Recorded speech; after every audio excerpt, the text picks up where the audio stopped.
कि साहिब सदर हसीब सोज साहब मुझे कई मरतबा ये हुक्म दे चुके हैं कि मैं उनको ज़हमत सुखत, हालांकि सदर आखिरी में अपना कलाम पढ़ता है, लेकिन कुछ मजबूरियाँ होती हैं कि इस बढ़ती उम्र में और अदालत के बावजूद जो हमारे सीनियर शोरा हैं उनके साथ ज़्यादती अक्सर हो जाया करती है, तो बहुत से ज़ाब्ते तोड़ने पड़ते हैं। तो जब कई मरतबा उन्होंने मुझसे कहा तो फिर मैं ज़्यादा हुक्मदुली नहीं कर सकता। जनाब हसीब सोज ने अपनी शायरी से ये साबित किया है पूरे बदसबीर में कि गज़ल अपनी इंफरादियत का जादू किस तरह जगा सकती है, किस तरह आप हजूम में अलग से नजर आ जाते हैं। ये जनाब हसीब सोज की गज़ल उन्हें बताती है।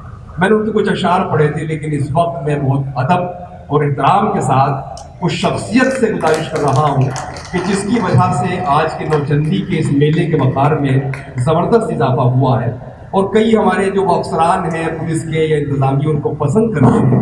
बहुत से हजरात हैं जो जनाब हसीब सोज साहब का कलाम पसंद करते हैं। मैं जनाब हसीब सोज से गुजारिश कर रहा हूँ अपने कलाम से नवाज़ें। बहुत शुक्रिया साहब। मैं 2-3-4 शेर राजा की जगह जी बहुत कुछ करना पड़ेगा।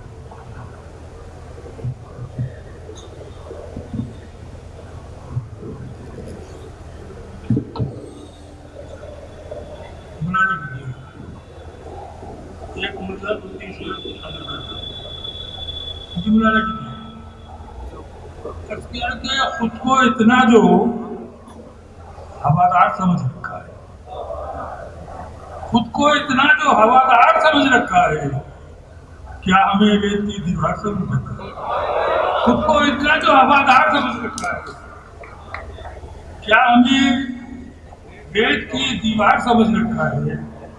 मेरे वालों से पूछता हूँ कि खुद को इतना जो हवादार समझ रखा है, क्या हमें रेत की दीवार समझ रखा है?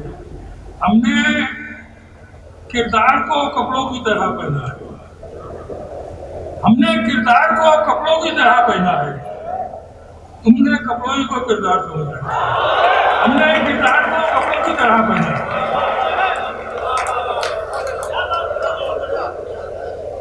हमने किरदार को कपड़ों की तरह पहना है, तुमने कपड़ों ही को किरदार समझ रखा है। और उसको खुददारी का क्या पाठ पढ़ाया जाए, उसको खुददारी का क्या पाठ पढ़ाया जाए?